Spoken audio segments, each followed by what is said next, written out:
golek senes wayang pipih melainkan wayang beber.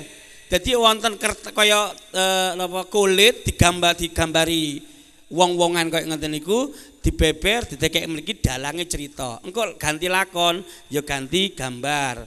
Ganti meneh ganti gambar. Sing dilakukan Wali Songo perombakan aspek budaya tanpa merubah fondasi melainkan menyuntikkan nilai-nilai Islam. Jenengan cek Pak, sinten sing seneng wayang mriki? Tasih wonten. Kata nggih. Nuwun sewu, awak dhewe Bu, Yu, Mbak Yu, sampean nonton Antv Mahabharata. Ana punakawan apa ora?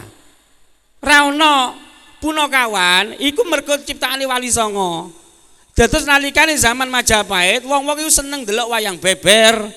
Wis seneng kajung ndelok wayang beber karo melungun ndelok dalang sedina sewengi iku golek apa beber gambar sak karton koyo ngene iku Pak dibeber dalangi ngomong digulung ganti meneh.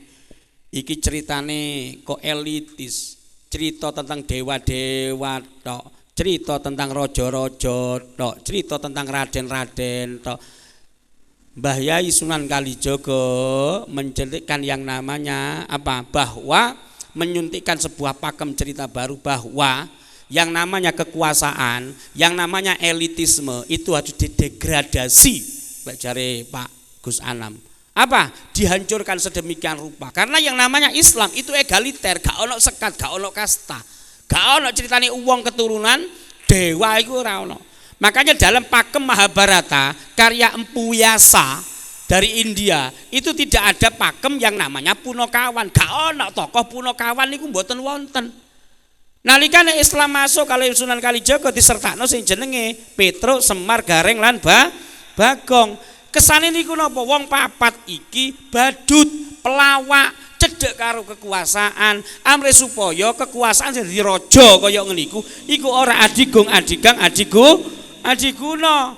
Jenengan cek nang kok Mahabharata ana tiba-tiba misale Arjuna dikalahno Petruk niku mboten wonten. Kejaba dikarang kalau Mbah Yayen awak dhewe jaman para dai mbiyen sing jenenge Petruk dadi ratu, dadi raja. Ora ana critane wong napa wong biasa tiba-tiba jadi raja sedemikian rupa. Napa malih cerita sing jenenge Dewa Ruci, Pak. Niku lek awak dhewe ngecek Dewa Ruci teng naskah asli Mahabharata karya Empu Yasa niku mboten wonten. Dewa Ruci niku ajaran tasawuf. Mergo nalikane Bima diplekoto karo Guru Drona, dikokon golek sing jenenge air tirta apa jenenge? Tirta abadi napa-napa niku. Air Maul Haya.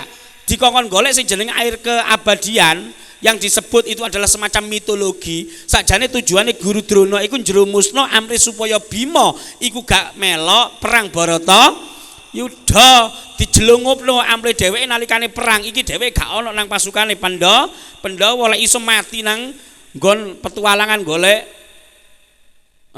banyu mau. Lah ternyata usut punya usut walaupun dijeblosna diplekodo kaya ngene iku mlebu nang jerone samudra sing jenenge Bima iku ketemu karo Dewa Kerdil, Dewa Liliput, dewa sing kena setanting. Jenenge Dewa Ruci.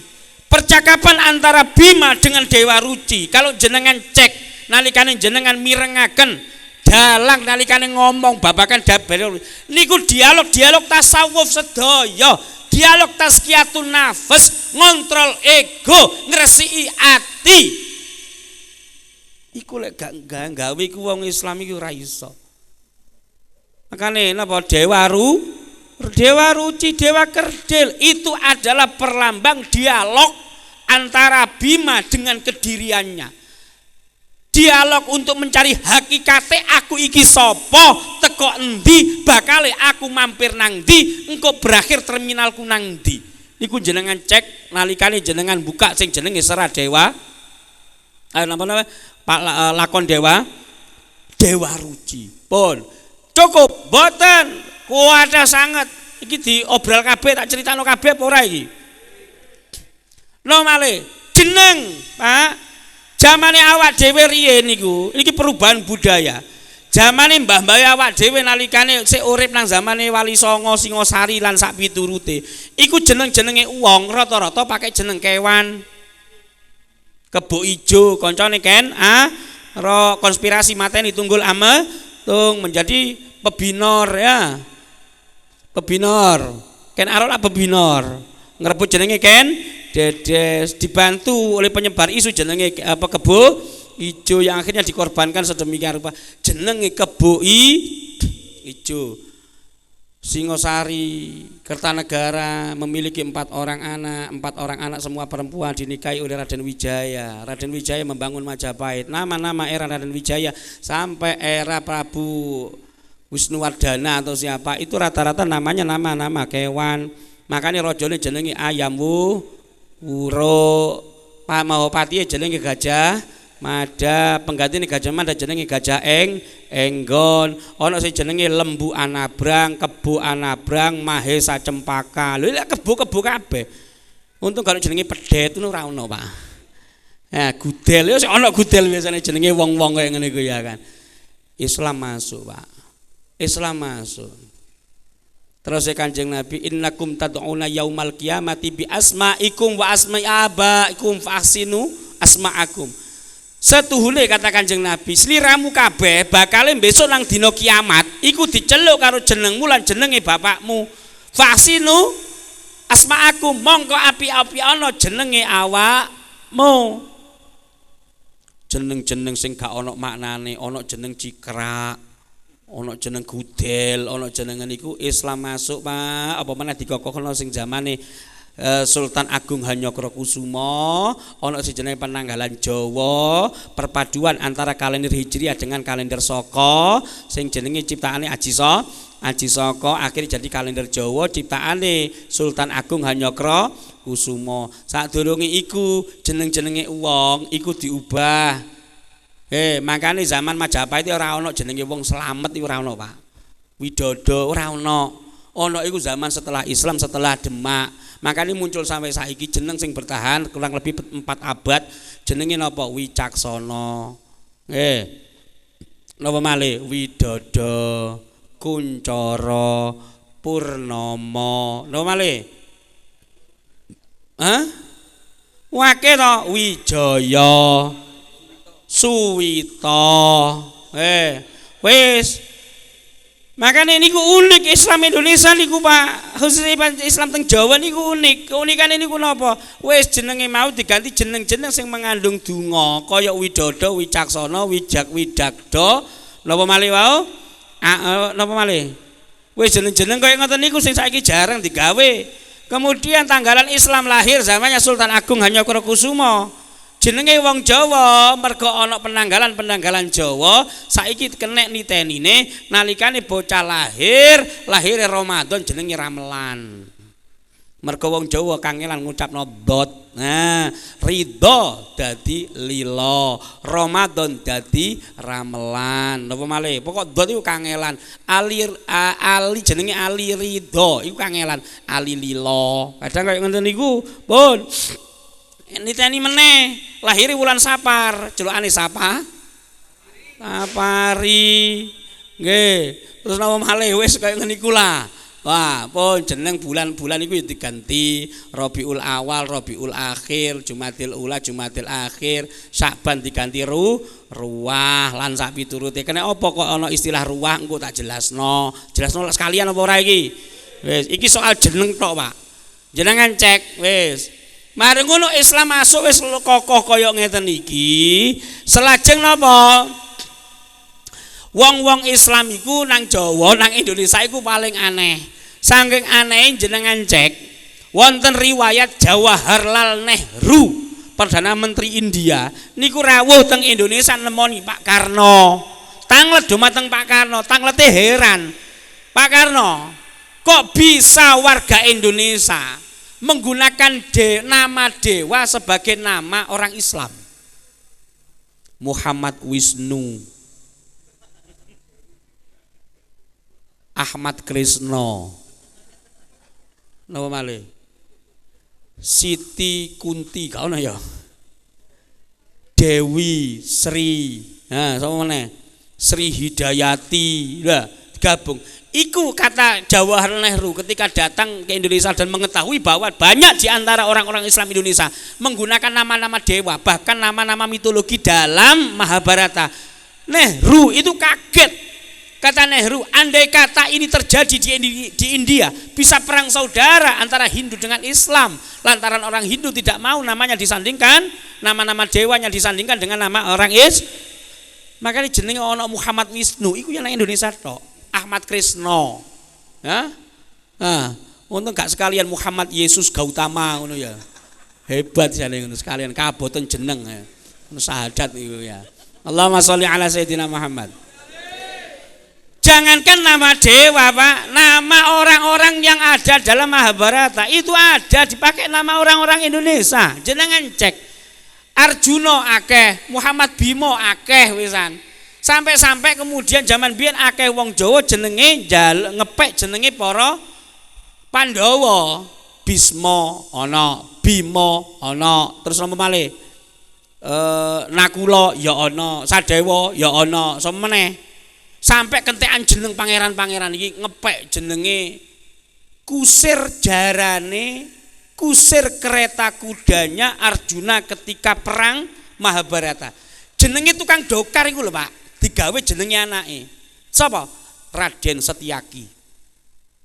Setyaki ku duduk Prabu.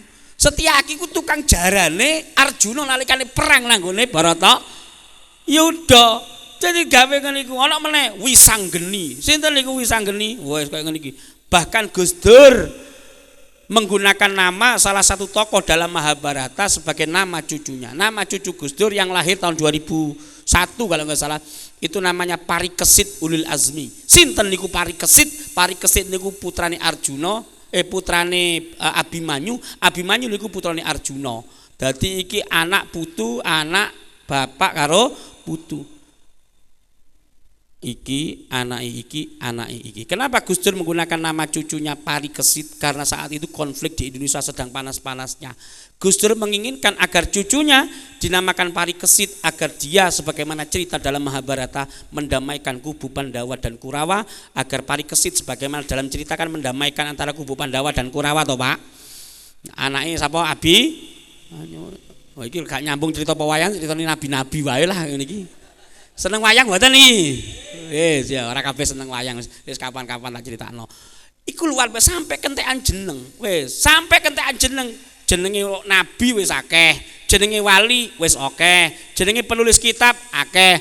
Sampai kitab-kitab wong Hindu mau digawe akeh. Saiki apa? Jenengan cek. Satu-satunya orang di dunia, bangsa di dunia yang menamakan anaknya dengan nama kitab iku wong Indonesia, Pak. Saking kentekane jeneng, Pak. Tanggamu apa iki Muhammad Yunus, iki Su'eb, iki sapa Ayub, jenenge nabi kabeh. Iki sapa? Iki anu niki Abu Bakar, iki Utsman. Wah, akeh jeneng ini. Iki sapa iki? Rabi'ah Adawiyah, iki Hasan Bisri. Wah, akeh kabeh. Iki piye iki? Tangga-tanggane liyane sing kejawen mau jenenge apa? Werkudara, jenenge Bima Bisma. Wah, akhire sowan nang Mbah Yai wae lah aku. Sowan nang Mbah Yai sik ngaji kitab karyane Syekh Nawawi jenenge kitab Riyadul Badi'ah. Akhirnya sowan ngapunten Mbah Yai, putri kula sampun lahir. Oh iya. Nyuwun paring asma Yai damel putri kula. Ya wis aku saiki ngaji kitab jenenge Riyadul Badi'ah. Anakmu jenenge Riyadul Badi'ah nggih, wis. Ngaji meneh. Napa? Ya ini kitab Ihya Ulumuddin. Wah, ngaji. Juga kula jaler sekali Yai nyuwun asma ya jenenge Ihya Ulumuddin. Menondono lek aku saiki ngaji Ihya. Besok meneh sowan ngono tanggane kono. Napa? Anak pertama jenenge Fathul Qorib. Anak kedua Fathul Mu'in, anak ketiga jenenge Fathul Wahhab. Engko anak nomor 4 lanang jenenge Al Muhadzab. Komplit ngono iku ya. Iku jenengan pirsani, teng Mesir iku mboten wonten tradisi kados ngoten. Niku kejaba wong Indonesia tabarukan lan tafaulan dumateng kitab penulis-penulise. Jenenge wong Jawa kula nate wonten tiyang jenenge Kastolani. Celokane Kastol. Lha niku nisbat dumateng seorang ulama jenenge Imam Al-Qastolani. Niku lek gak jenenge wong dugdang iku ora iso, Pak. Ngoten nggih. Niki setunggal soal budaya. Pramila niki para rawuh, niki cerita sing pertama Mbah Yai sinten wau sing pertama ayo. Mbah Yai Khodoris Mancep. Sing nomor loro ceritane Mbak golongane para wali songo. Wis saiki apa sing jenenge budaya? Budaya niku cipta karsa cipta napa sing jenengan sebutne? Cipta karsa rasa menungso. Terus Gus Anam, gak iso diilangi. Mergo ini fitrah. Fitrah menungso. Yo senengane yo cipta, karsa dan rasa. Jenengan cek. Makanya nalikane kemudian Wali Songo niku mlebet, ngantos sakniki niku sesuatu yang luar biasa kita rasakan dampak dari dakwah Wali Songo setelah beliau wafat kurang lebih 500 tahun yang lampau. Sakniki cek jenenge masjid, Pak. Masjid teng Timur Tengah niku mboten wonten sing jenenge kolam kaki niku mboten wonten. Oke. Kula wau teng Masjid Al napa Gus? Baitur Rahman. Iki jelas masjid wong NU. Cirine masjid sing didirino karo wong NU niku penak, Pak. Sing pertama mesti ana bedu. Nomor loro ana kolam siki. Nomor telu ana kotak amal.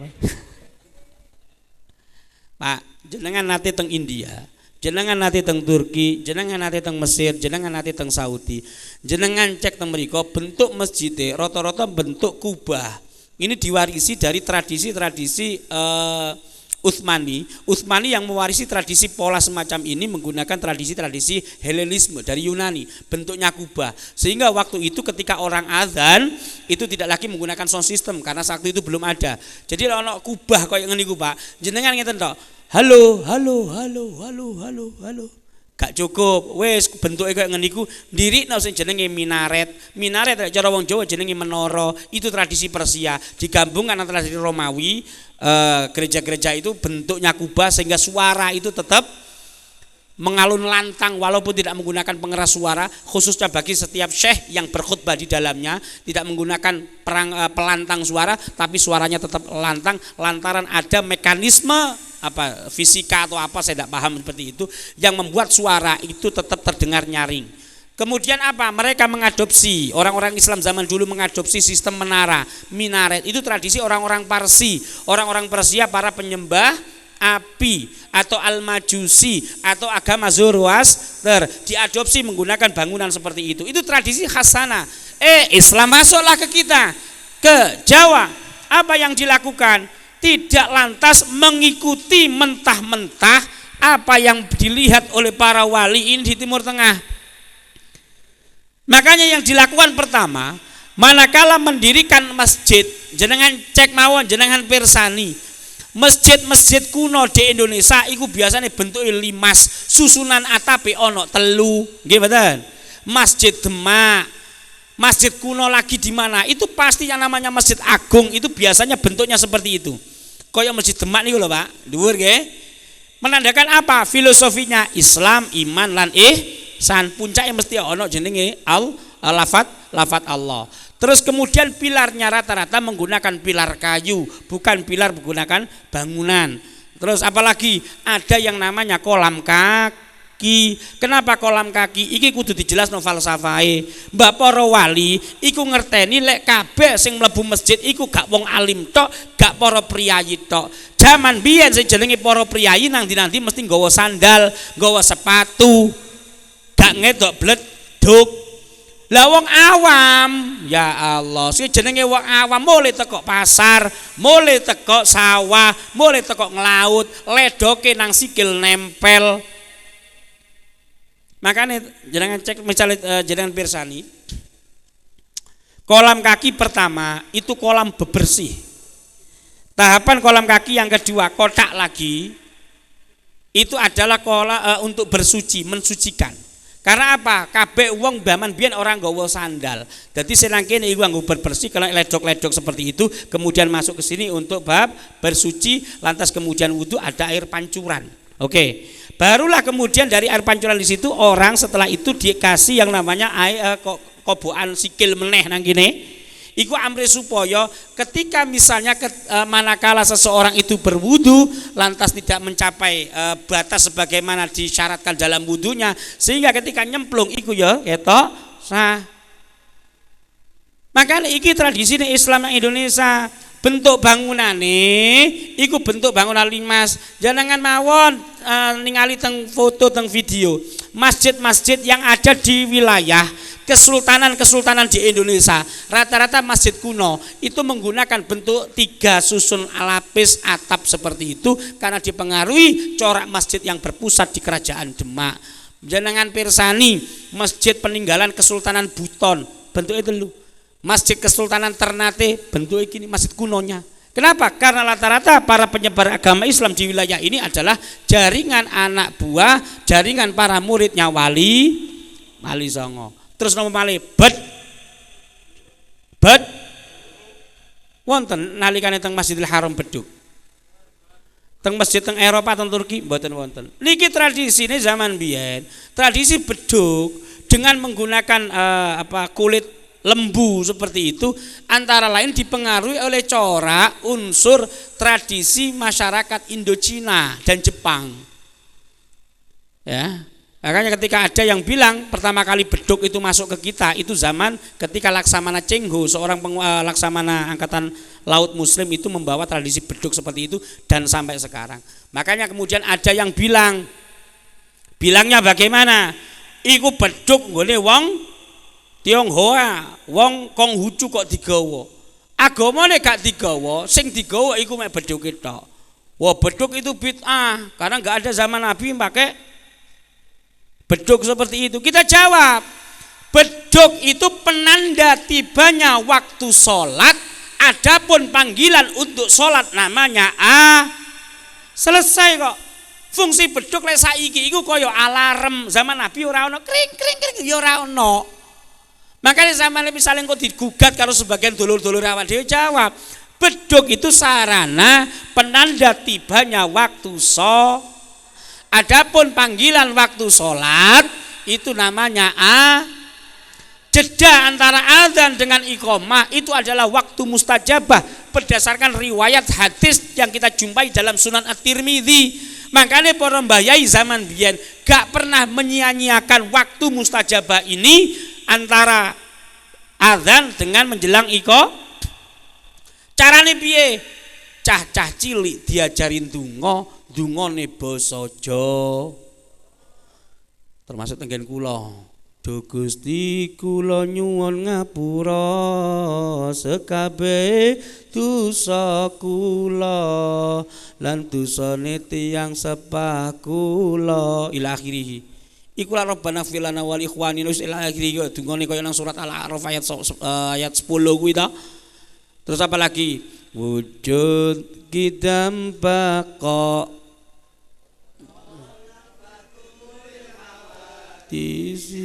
hop apal kabeh to. Coba misalnya awak dhewe gak dididik karo kiai-kiai kampung kaya ngene iku ngafalno aqaid 50 ora apal Pak dikon sifat wajib Allah apa? Bingung. Tapi hebate Mbah Yai mbiyen iku melakukan pendekatan terhadap kesenian dengan cara menginjeksikan nilai-nilai ketauhidan di dalamnya. Dengan cara apa? Aqaid 50 seperti itu. Belum lagi kemudian ketika kita setelah tarawih niku tasih wonten apa mboten nyanyi lagu-lagu Jawa bersama-sama teng mriki. Tasih wonten to? Sallallahu niku.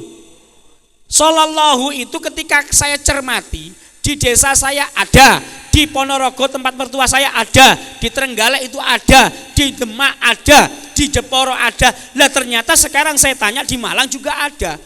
Artinya ini menandai bahwa penyebaran syair-syair berbahasa Jawa yang dilantunkan bersama-sama jamaah setelah sholat tarawih itu adalah tradisi yang diciptakan secara masif, disebarkan sedemikian rupa sebagai penanda kecintaan masyarakat dan belajarnya masyarakat melalui syair-syair tersebut. Gimana ngeten iki? Laras mboten? Kuat sangat. Nomale wau sik durung tutuk ya, masjid bentuke ngene, kolam sikil bet jerone ana apa puji-pujian terus kemudian sak nalikane tengah-tengah traweh niku tradisi napa Gus? Ya Allah. Anu sing nggone Sayyidina Sayyidina Abu Bakar apa Bilal ngomong Bilal. Iku piye-piye anu iku gak ono lakon aba-aba kaya ngoten niku. Ya. Jadi ini sesuatu yang unik, yang apalagi termasuk penggunaan tadi itu. Penggunaan tradisi-tradisi di luar masjid. Basisnya Islam ada di masjid. Makanya yang dilakukan oleh para wali zaman dulu, mula-mula manakala mendirikan, ketika ingin berdakwah, yang mula-mula didirikan bukan rumah beliau, yang mula-mula didirikan itu musola dan masjid.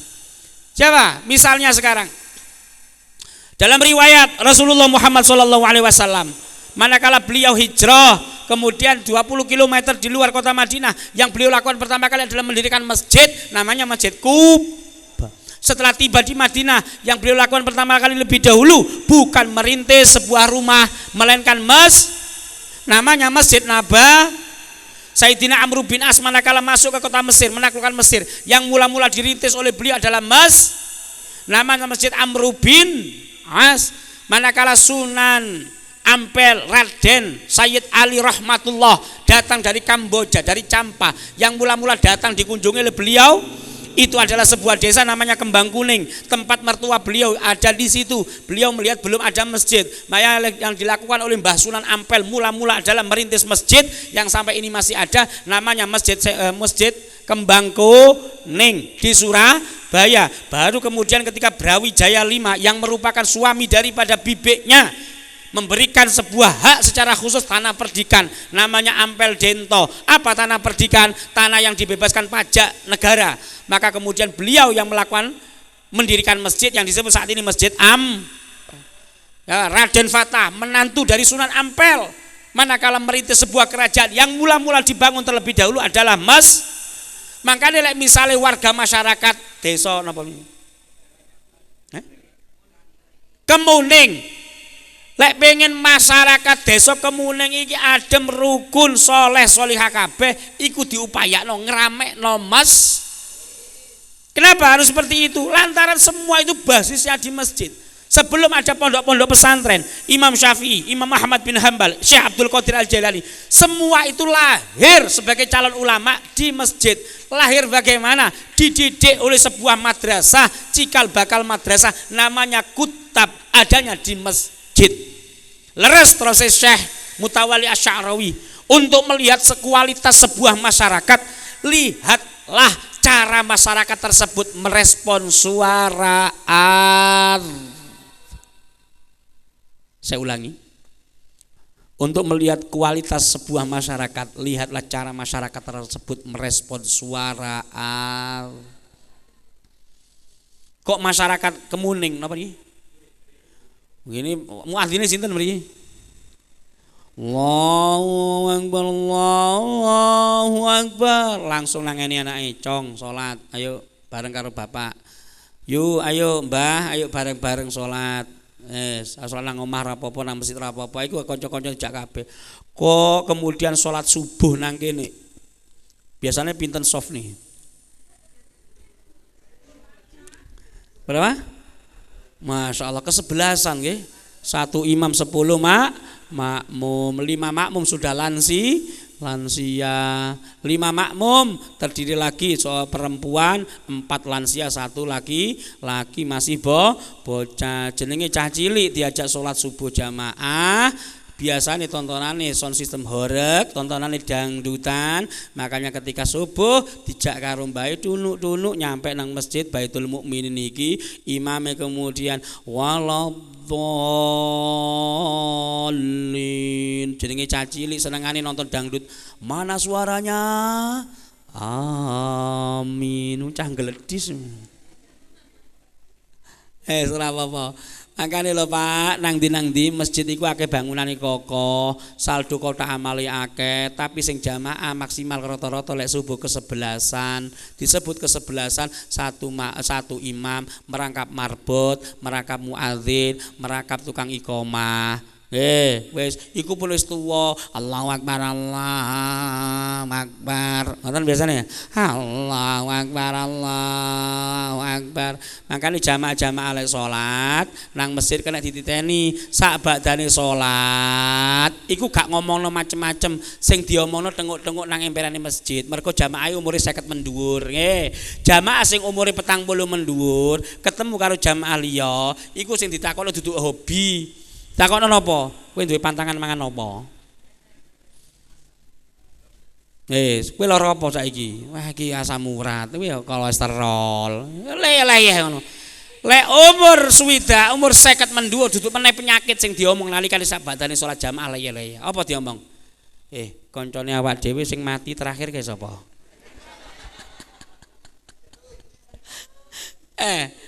Allahumma sholli ala sayyidina Muhammad.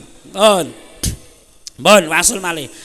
Yang namanya budaya itu tidak bisa dipisahkan dari fitrah manusia. Tapi perlu pengarahan yang lebih spesifik. Apakah kemudian Rasulullah menolak semua adat? Boten. Makanya kalau misalnya kita ingin mendudukkan posisi NU dan kebudayaan, kita pakai cara Rasulullah, kita pakai cara Wali Songo, kita pakai cara Salafus Saleh. Apa yang pertama? Bahwa yang namanya fitrah manusia itu tidak bisa lepas dari aspek kebudayaan. Ketika kita ingin melakukan dan mendudukkan secara proporsional, kata Gus Anam tadi, mana batas Islam, mana batas kebudayaan, maka kita perlu mengacu pada standar yang dijalankan oleh Kanjeng Nabi Muhammad SAW. Apa yang pertama? Iki Pak, manakala budaya atau tradisi bertentangan dengan nilai ketauhidan, maka budaya itu dihilangkan. Oke? Kalau ulangi, manakala budaya ini bertentangan dengan nilai ketauhidan, maka harus dihilangkan. Contohnya apa? Manakala Fathu Makkah, Kanjeng Nabi bersama para sahabat yang lain langsung menuju Ka'bah, langsung menghilangkan benda-benda yang menjadi titik tuju dari kemusyrikan berupa berhala, diilangi kabeh. Jadi aspek mendasar dalam kebudayaan Islam tidak ada kompromi dalam soal ketauhidan. Poin nomor 2 soal kebudayaan, apabila sebuah tradisi yang dianggap baik oleh masyarakat tapi tercampur unsur-unsur yang bisa mereduksi, mengurangi nilai-nilai Islam, memunculkan kemafsadatan, tradisi ini dijogo, kemafsadatan iki diilang. Napa niki contohnya Kanjeng Nabi akikoh. Napa Pak? Zaman jahiliyah, wong-wong saat itu ketika akikoh ngundang tonggone. Pak, ayo moro kabeh. Aku arek akikoh beleh wedhus. Strek. Kemudian mantune diceluk. Ngene mantune. Nalikane beleh wedhus atau domba yang disembelih itu tidak disembelih dengan atas nama Allah, melainkan dipersembahkan di depan altar tempat pemujaan mereka, memuja Hubal, Manat dan berhala lain.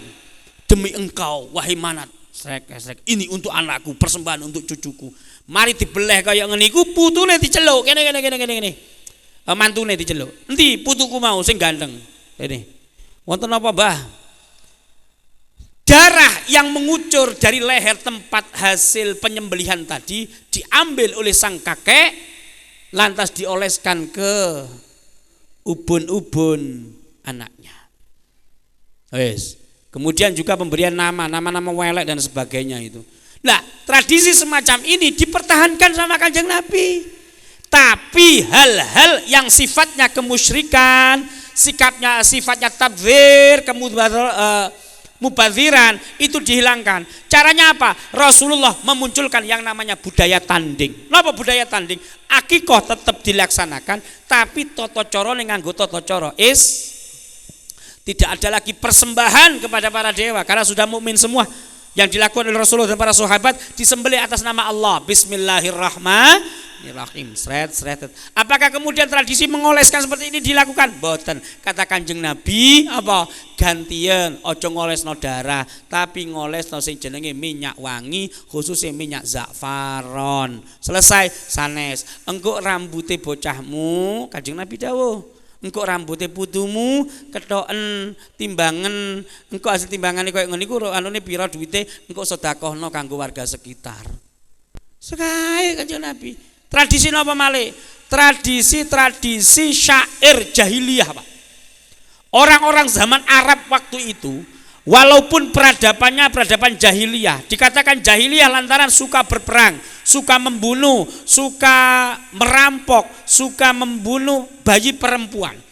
Oleh Kanjeng Nabi tradisi semacam ini dihilangkan dan dikokohkan dengan cara apa? Tradisi-tradisi yang baik itu dikokohkan. Tradisi apa? Hormat tamu, tradisi hormat tetangga, solidaritas itu dikokohkan. Tapi yang sifatnya merusak itu dihilangkan. Ya, makanya dalam banyak hadis Kanjeng Nabi niku lek dawuh open-openono tonggomu. Kata Kanjeng Nabi itu, mazala Jibril yusuni bil jari hatta dzanantu annahu sayuwarithu. Jadi malaikat Jibril moro nangune Kanjeng Nabi. Hei Muhammad, nggih Jibril. Omongono umatmu ya. Kongkon api-apian karo tangga. Nggih Jibril. Kesuke meneh ditemoni kali malaikat Jibril.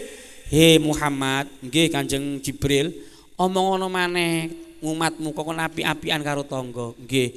Kesuke meneh pesene padha. Oleh salam Muhammad tekok Gusti Allah.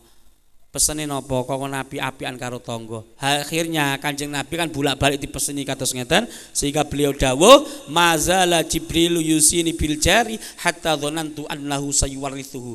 Tidak henti-hentinya Jibril menitipkan pesan kepadaku agar umatku senantiasa berbuat baik kepada tetangga sampai aku menyangka jangan-jangan kelak Jibril akan mengatakan kalau tetangga berhak mewarisi dari ada tetangga yang lain. Saking kayak itu dirawat sedemikian rupa sama Rasulullah Muhammad SAW.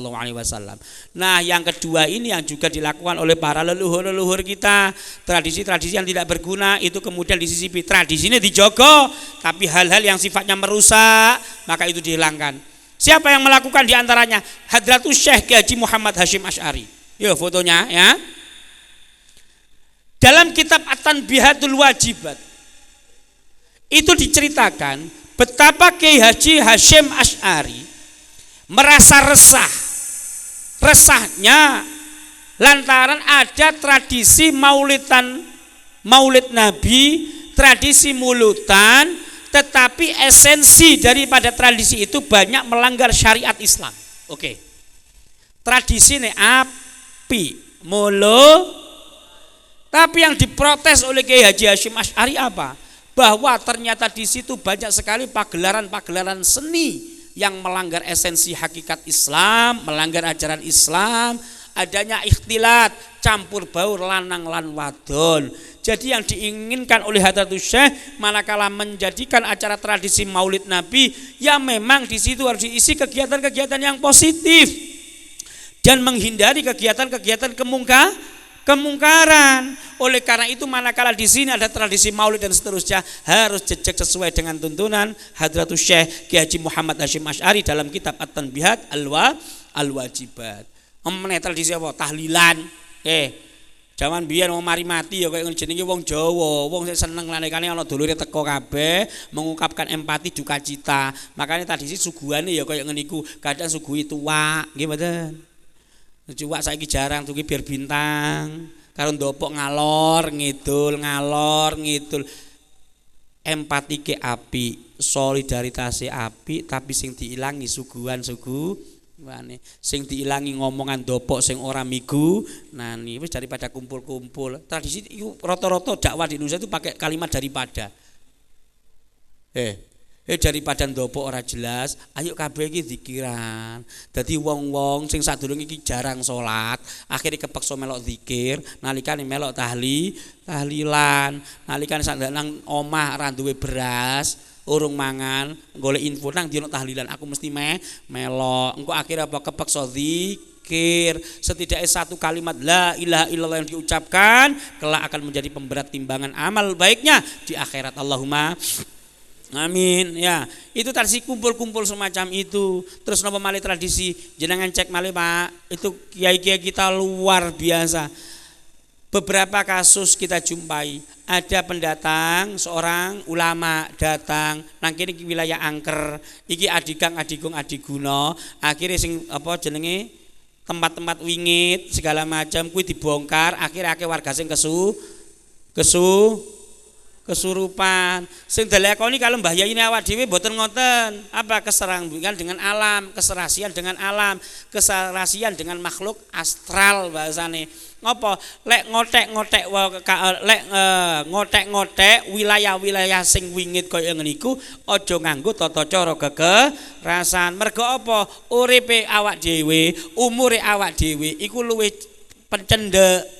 Umure menungso notok jedok 70, tapi umure jin iku sampe ewonan. Lek saiki awak dhewe sik kokoh kaya ngene iki ngobrak-ngabrik tempat-tempat wingit, it's okay, mungkin awak dhewe menang, tapi ojo lali awak dhewe sik duwe anak, duwe putu. Awak dhewe det mati umur swidak, tapi sing jin sing kaya diobrak-abrik kaya ngene iku umure sik 1000. Kuwatire sing jenenge jin ya duwe perasaan nglakoni sing jenenge bales den nang anak putune. Makane ajaran Mbah Yai ini awak dhewe nalikane ngresiki nggon-nggon sing wingit kaya ngene iku aja nganggo tata cara kekerasan. Nganggone apa? Tata cara lobby diplomatik. Alus termasuk mbah kula nate. Mbah kula niku nalikane ngrintis, buyut kula ngrintis pondok pesantren sing bakal dipun pimpin kali anake nggih menika mbah kula. Niku diganggu mawon kali sing jenenge jin kuntilanak walali wasobi ajmain niku. Diganggu sedemikian rupa. Andai kata bisa langsung dibakar sama mbah saya sama buyut saya.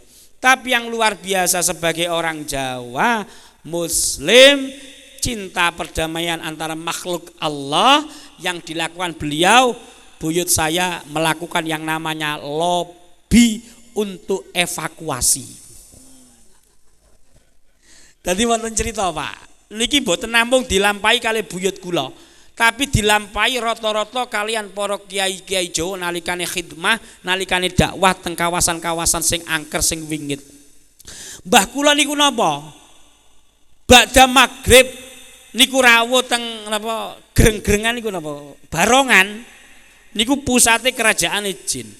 Sing dilampahi kali mbah kula niku lobi alus-alusan ngerayu amre supaya para jin lan anak putune orang ganggu santrine. Sik durung berhasil. Lobi bolak-balik akhirnya terjadi kesepakatan setelah lobi antar dua dimensi kehidupan. Lobi napa? Agar niki nggih kepala suku jin kula suwun anak buah mboten ganggu para santri lan niki pun kula sediaaken nggen-nggenan sing nyaman, lokasine niku teng pesisir kidul amri supados panjenengan sedaya saged kumpul kali sesama makhlukipun panjenengan.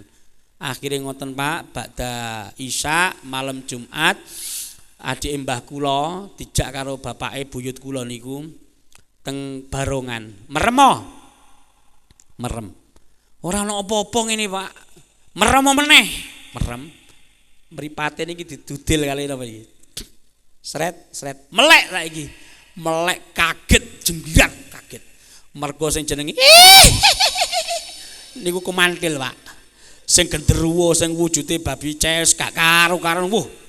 Sing adike bapak adike mbah kula sing umur 14 tahun jenenge niku napa wes kaget akhirnya napa niku kesaksiane saking mbah niku nalikane dievakuasi niku persis menungso sing kepala sukune niku teng ajeng teng wingking-wingkinge niku anggotae padha nggawa gembolan kaya klambi sing bocah-bocah cilike anake jin niku padha nangis kabeh mergo arep dipindah.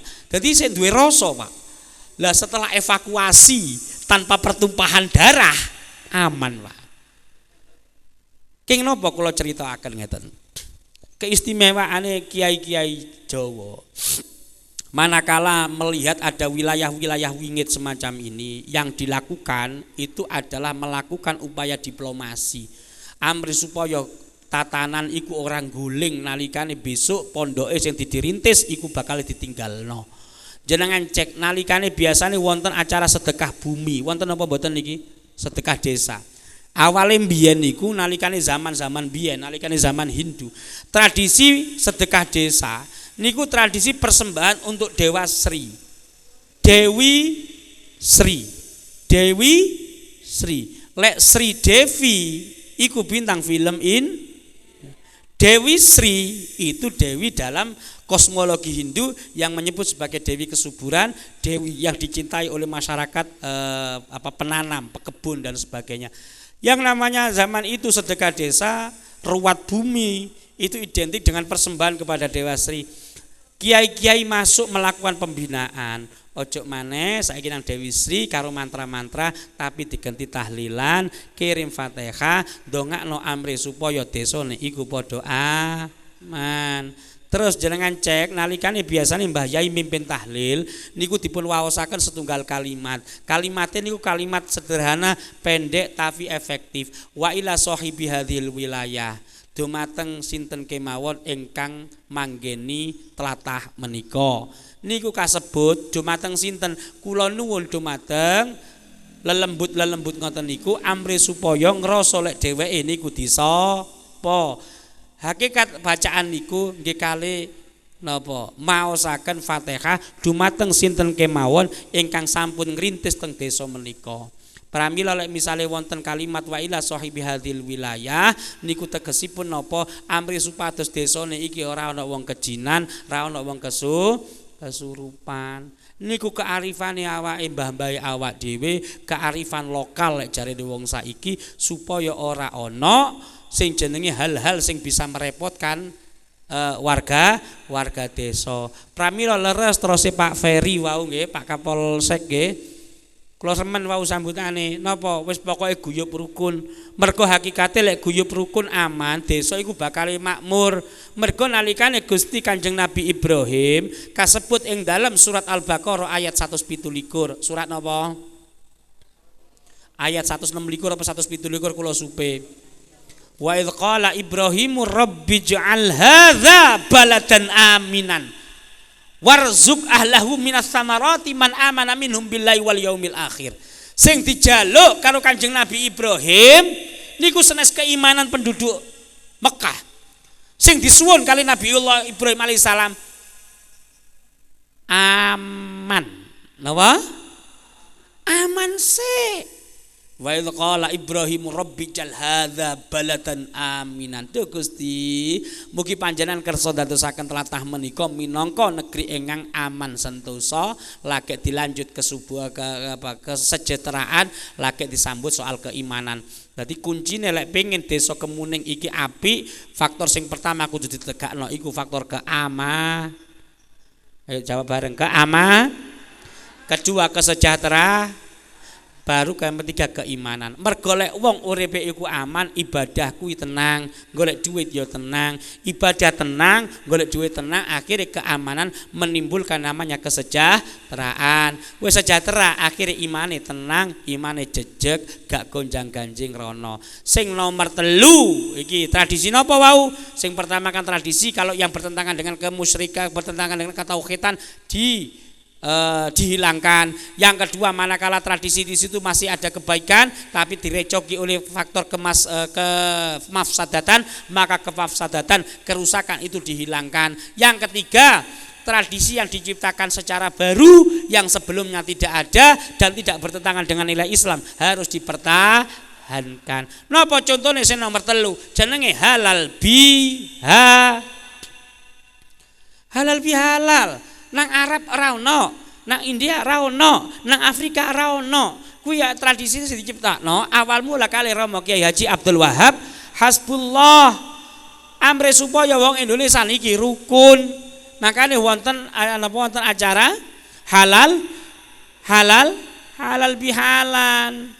Halal bihalal seperti ini amre supaya wong-wong desa Kemuning iku rukun, amri supaya lek misale ono gesekan, ono pertentangan dan cepet dirukune maneh antara keluarga tunggal trah, tunggal buyut, tapi kok ono perbedaan, akhirnya iso disatukno sing jenenge halal bihalal nalikane wulan Syawal. Wis jadi niku hakikate Islam lan budaya teng Indonesia. Makanya lek teng Kemuning niki wonten tiang aneh-aneh. Sing siji iku senengane jogat. Sing senengane iku ana sing senengane mendem karo nyanyi. Aja dimusuhi, rangkulen. Mergo rata-rata wong niki butuh dirangkul. Sinten sing nyontono? Romo Ki Haji Abdul Wahab Hasbullah sing nembe kula sebut. Manakala tahun 60-an, Pak, wong-wong NU iku kelabakan mergo nang kene iku ana PKI karo underbone Pemuda Rakyat. Duwe sing jenenge organisasi kesenian jenenge Lekra Pemuda Rakyat. Iku ditandingi karo Ansor lan Bansere. Lekra ditandingi karo si jenenge Les Bumi, lembaga seni budaya Muslim Indonesia. Yang menghimpun sapa? Menghimpun wong-wong sing senengane nyanyi-nyanyi, menghimpun sing senengane apa ngopang-ngopi karo nari-nari segala macam. Awalnya ketika Kiai Wahab Hasbullah merestui pendirian Les Bumi, banyak digugat oleh para kiai yang lain. Ora percaya kiai yang lain, ngapunten Yai. Lah kok jenengan iki merestui yang namanya Les Bumi? Iki lak cah isi lak cacah senengane nyanyi-nyanyi tok to.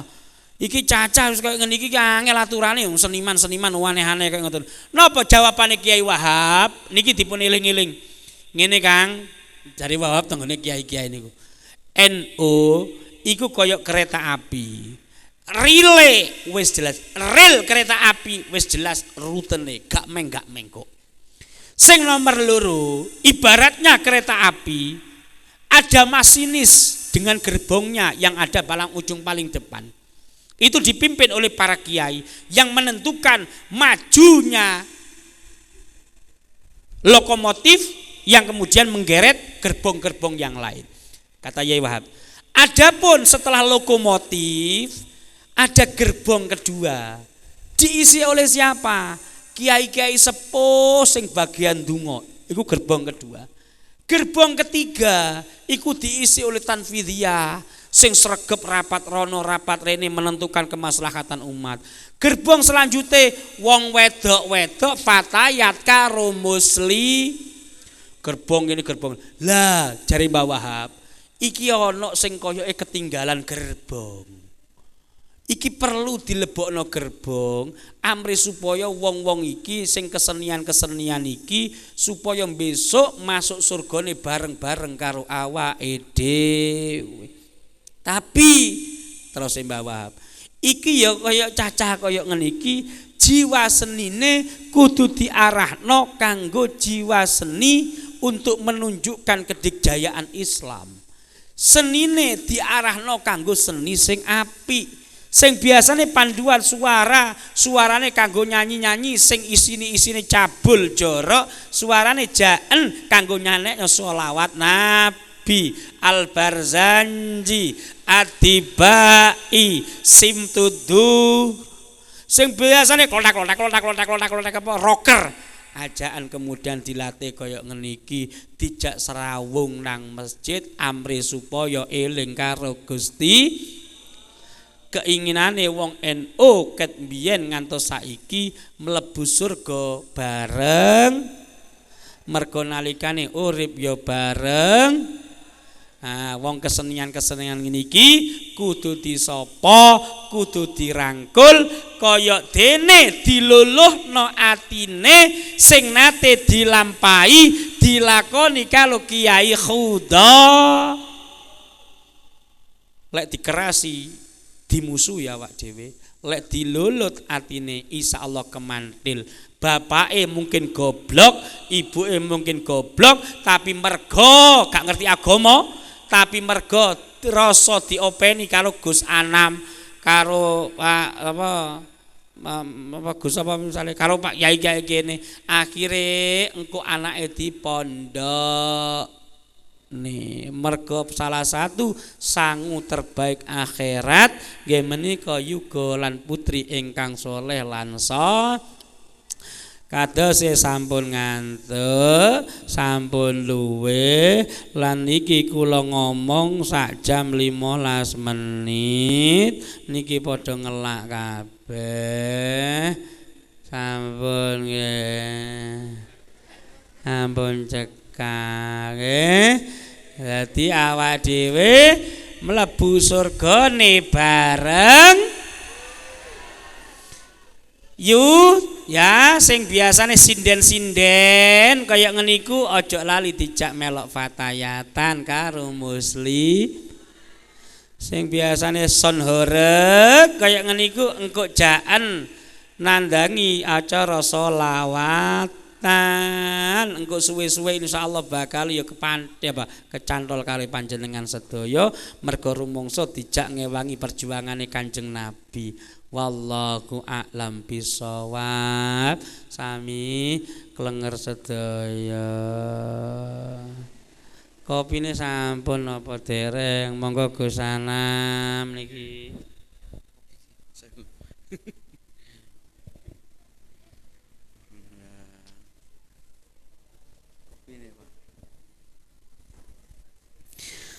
Alhamdulillah, demikian pemaparan materi yang disampaikan oleh beliau. Pada inti dan kesimpulannya adalah bahwa kita harus hidup dengan mereka, dengan mungkin yang melakukan hal yang bertentangan dengan syariat itu kita harus bisa merangkul mereka. Kalau mereka sudah kita rangkul, mereka senang dengan kita, maka insya Allah apa yang menjadi keinginan kita di dalam menyampaikan dakwah insya Allah lebih bisa diterima. Selanjutnya mungkin dari panjenengan, bapak-bapak, ibu-ibu, sederek, sedoyo, mungkin ada beberapa pertanyaan. Pertanyaan ini sangat berharga sebab yang mau bertanya akan mendapatkan hadiah. Ya, mangke kula daftaraken umroh. Tapi sing bayar jenengan dhewe. Kula mek ngeterno daftarno tok.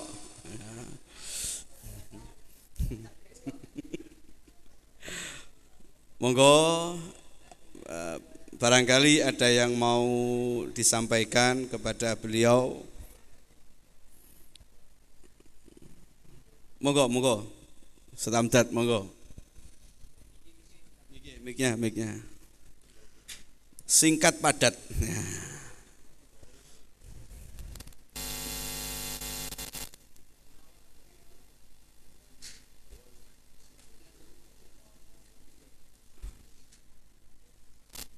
Monggo.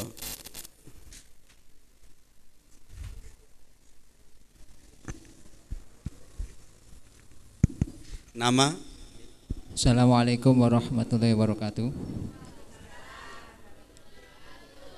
Perkenalkan, nama saya Amdad dari Ngasem. Dari pemaparan Gus Rizal tadi banyak pencerahan bahwa kesimpulannya budaya adalah fitrah dan keniscayaan, kan ngoten nggih. Tinggal bagaimana mengarahkan pada nilai Islam, kan ngoten nggih. Pertanyaan saya, satu, dari sudut pandang fikih, bagaimana mengawali budaya ini ketika disisipi nilai Islam? Apa tidak menyisakan unsur tasyabuh bil fusak? Ngoten. Kaping kali, dari sudut pandangan kalangan awam, ngoten nggih. Bagaimana menyikapi dari kami bisa memilih mana budaya ini budaya yang baik, mana budaya yang tidak baik, mengingat pada prakteknya dalam proses penyisipan nilai Islam itu sendiri mandek, jadi mboten bitadrid tapi stagnan, masih berjalan di tempat. Mengatakan terima kasih.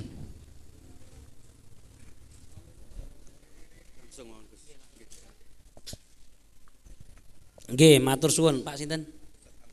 Ustadz Amdad nggih. Dados niki kok sing hadir insyaallah kalangan Basul Masail, lek kula Bahlul Masail. Dadi guyonan lek ngoten. Kadangkala aktivis Basul Masail pulang pun masih membawa masail baru.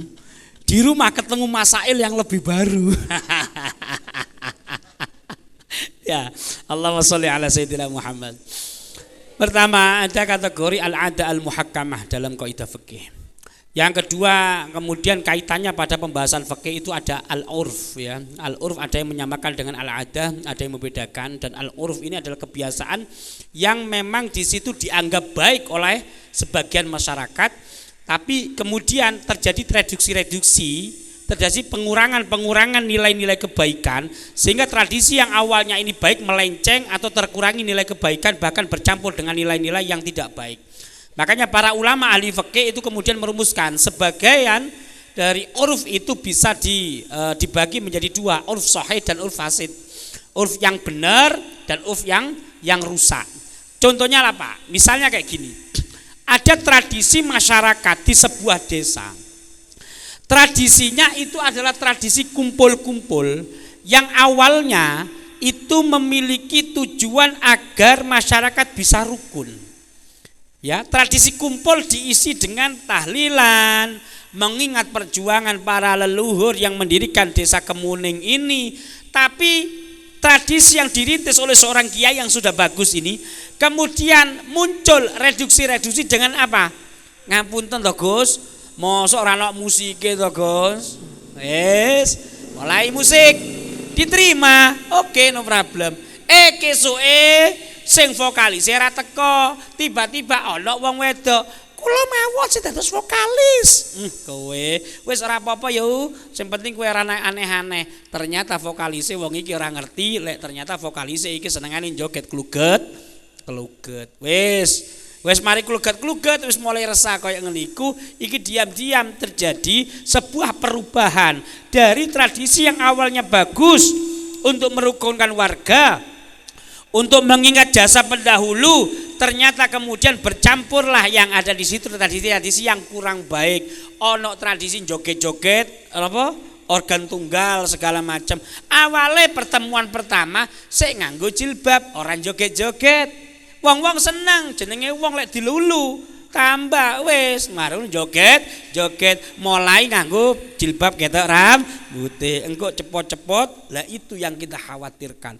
Belum lagi tradisi yang mulanya mungkin dirintis oleh kiai, pada akhirnya traduksi, apalagi dengan adanya ikhtilat, campur baur lanang lan wadon nang saenggon ra ono satir lan sak piturute. Campur meneh apa? Tradisi rasanra. Jadi majelis silaturahim berubah menjadi majelis rasan. Tinggal bagaimana kemauan orang-orang baik yang ada di dalam komunitas ini agar mengambil keputusan agar tradisi yang baik yang mulai tercampuri dengan unsur lain itu bisa kembali lagi ke real yang sebenarnya. Contohnya napa malih? Karena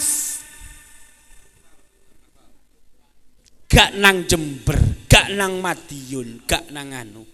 Peserta karnaval akeh sing ninggal salat.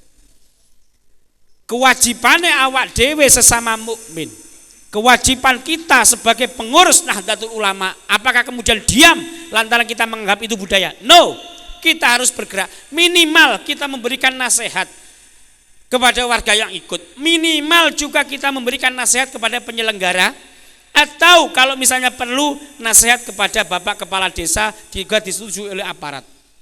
Apakah saya melakukan? Ya, saya terinspirasi dari Pak D saya, Kiai Haji Ahmad Zaini Syafawi. Ngeten, di kecamatan kami, juga di desa kami ada tradisi karnaval yang mulai kehilangan ruh perjuangannya. Zaman kecil dulu ya Gus. Karnaval itu kan api. Dadi macak pejuang, macak londo, macak kerja rodi, ono dadi pecut-pecutan, ya, macak dadi panglima perang, Gajah Mada, Gajah Duduk, segala macam bisa. Enak didelok. Saiki kita tidak bisa memungkiri adanya perubahan semacam ini dan masyarakat menilai ini kan kelebihan masyarakat. No, yang kita lakukan itu apa? Yang dilakukan oleh Kiai Haji Ahmad Zaini Syafawi, Pak D saya, melakukan yang namanya budaya tanding. Beliau mungkin sudah mengingatkan bertahun-tahun, cuma gagal, gak digubris. Akhirnya yang dilakukan oleh Kiai Ahmad Zaini, ngajak arek-arek santri, fatayat, muslimat, Banser, Ibnu, IPPNU, alumni dan masyarakat sekitar melakukan yang namanya karnaval. Karnaval tapi di luar bulan Agustus, namanya festival Madaf Muharram Karnival. Madaf itu nama pesantren kami, Mabdaul Ma'arif. Madaf Karnival, Madaf Muharram Karnival. Apa itu? Yaitu tradisi karnaval oleh warga yang tadi diundang seperti itu, tapi gak ono sing jenenge joget pargoy. Oke? Gak ono sound system menghentak kecuali seperlunya, dan wajib memulai karnaval pada 6 pagi, berakhir maksimal jam 13. Berhasil, awalnya sedikit yang ikut, berkembang dan sampai sekarang menjadi tradisi di desa kami. Artinya kita tidak cukup Gus melakukan perombakan kowe ojo ngene, tapi ayo kita bergerak. Kalaupun resiko dicaci, seorang pejuang itu harus berani mengambil resiko dicaci maki. Karena itu hakikat dari perjuangan. Seorang pemimpin yang baik adalah pemimpin yang mampu mengambil resiko untuk dirinya maupun apa yang dia perjuangkan melalui ide dan tindakannya. Nah, sekarang itu ada lagi, sudah tahun 2022 setelah Covid ada euforia masyarakat untuk kembali melakoni yang namanya karnaval Agustusan. Didesak warga, kepala desa saya akhirnya menyetujui karnaval terjadi, tapi jamnya siang sampai malam. Oke? Kita tahu yang terjadi, macake pirang jam, latihane pirang minggu. Sing biasanya ibu-ibu melok pengajian, kula nggak ada pengajian, jenenge kursus sholat privat. Kanggone wong-wong sing ora iso salat tak wae kursusan karo guru-guru. Wong sepuh-sepuh. Akhirnya bolak-balik izin. Lho lapo yo izin yo? Anu Gus, latihan joget aja. Wes. 2022 karnaval setelah vakum berapa tahun. Mulai ini awan sampai malam. Ternyata apa? Saya menyuarakan kepada teman-teman, iki lek koyok ngene balik meneh koyok mbiyen ninggalno salat. Akhirnya saya usul kepada kepala desa. Kepala desa kalau diajak usul ya, ikut jak ngopi memposisikan beliau sebagai atasan. Jangan kemudian kita sok-sok kiai, kowe iku kepala desa kowe turun. Ojo. Kita ajak ngopi, akhirnya kita ajak ngopi bersama Koramil, bersama dari Kapolsek, Ibnu, takmir masjid, kita bikin kesepakatan bahwa tahun 2023 dan tahun 2024 karnaval Agustusan di Desa Jombang ditiadakan. Protes banyak yang nggak suka banyak, tapi kita menjaga kemaslahatan. Itu resmi dari apel desa. Kalau mau silakan ke kecamatan lain. Karena kita tahu Pak, iku mesti macai pirang jam, ninggal wudhu dan sebagainya. Wah lho Gus kula nate tanglet tenggone Pak Yai sapa? Pak Yai ngene terus angsal ninggalno salat kalantaran mboten kosmetik. Kita jangan menjadi al-mutasahilin. Ini wahai para kiai, gampang no. Akhirnya ketika kita gampang semacam itu, orang akan meremehkan syariat. Ya, orang akan ngeremehno salat dengan alasan itu karnaval sampai subuh. Bahkan tadi saya dengar dari jenengan apa tadi, ya Gus, sampai berapa hari itu? Apa yang hendak saya sampaikan di sini? Para pemuka agama, fatayat muslimat harus menciptakan budaya tanding. Budaya tanding. Wong-wong Indonesia pada dasarnya seneng tampil, gak bisa kita halangi. Akhirnya ono sing fasilitasi apa?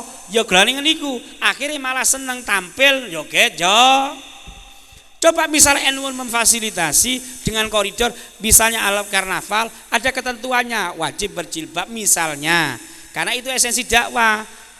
Ya, terus kemudian jangan golang parkol segala macam, bahaya kayak gitu kan. Makanya kemudian beberapa video yang beredar ketika ada penyelenggaraan Maulid Nabi yang dilakukan oleh sebuah masjid atau sebuah madrasah ibtidaiyah, lalu santrinya tanpa ada pengawasan dari gurunya, tanpa ada evaluasi dari para gurunya, tiba-tiba santri SMP Iku joget-joget background Maulid Nabi. Kita diam-diam itu memberi fasilitas kepada orang-orang untuk melecehkan Maulid Rasul. Wah, iku kan pengen berpartisipasi, dijak ngomong sing apik-apik. Ngene lho Kang, lek kowe iku nang kono iku senengane mendem-mendem segala macam. Wis tak jaluk bengi iki dadi yo umat Kanjeng Nabi sing apik, paling jos, paling top. Apa niku Gus? Siapno sound system terbaikmu. Kanggo acara sholawat, besok aku ngundang grup sholawat. Muga-muga iki Kang besok dadi pemberat amal ibadah awak dhewe nang akhirat. Muga-muga dosane iki nyediakno fasilitas kaya ngene iki kuwi. Terus juga Pak, lagi. Orang-orang di Indonesia, orang-orang NU khususnya, iku kadangkala lek dikongkon urunan duwe iku angel. Cek. Tapi lek urunan barang nyahnyo, Pak. Ya, jalan cek. Masjid iki kota amale paling seminggu 300, 500. Tapi lek jenengan ngejak ngapunten niki ibu-ibu muslimat mbejen niki badhe roan bangun masjid niki mbutuhaken napa niki makanan napa jenenge konsumsi. Ibu-ibu muslimat pasti betahaken pinten atus Gus. Padahal lek dirupiahkan niku jutaan. Iki pendekatan psikologis. Pak Anam, Gus Anam karo Gus apa mau ya Allah koncoku Habibi.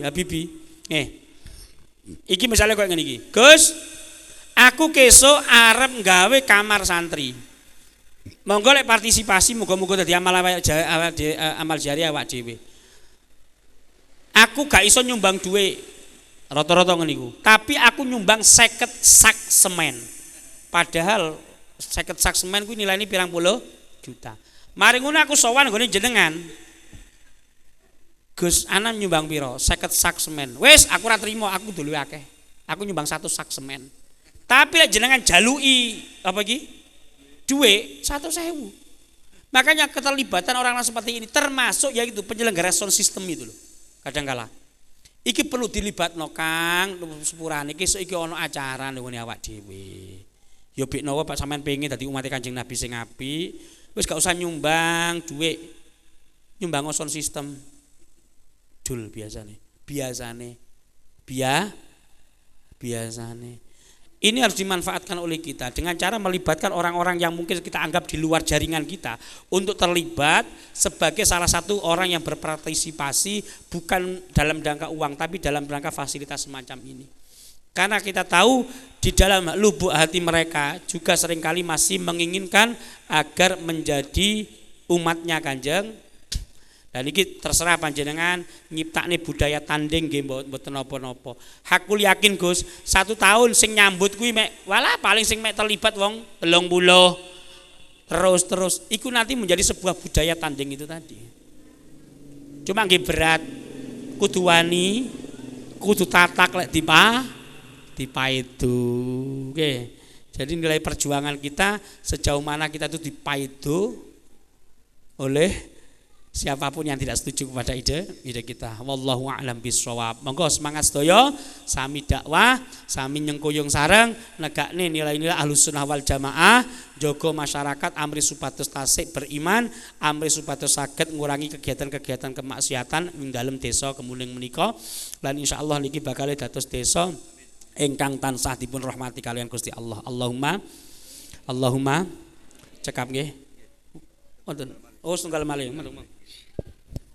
Jadi Pak Amdad bikin tandingan nggih. Jenengan ketuane kula bagian nyebar undangane Pak Mustafa Panggalian Dana.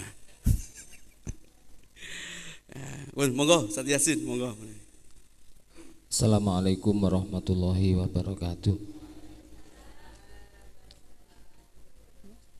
Pangapunten kawula Yasin saking Ranting Kranggan. Alhamdulillah di siang hari ini kawula merasa mendapatkan pencerahan yang sangat luar biasa dari panjenengan Gus Rizal. Semoga yang panjenengan sampaikan terutama kepada kami dan masyarakat yang ada di Kranggan ini betul-betul menjadi sesuatu yang bermanfaat untuk kita bersama.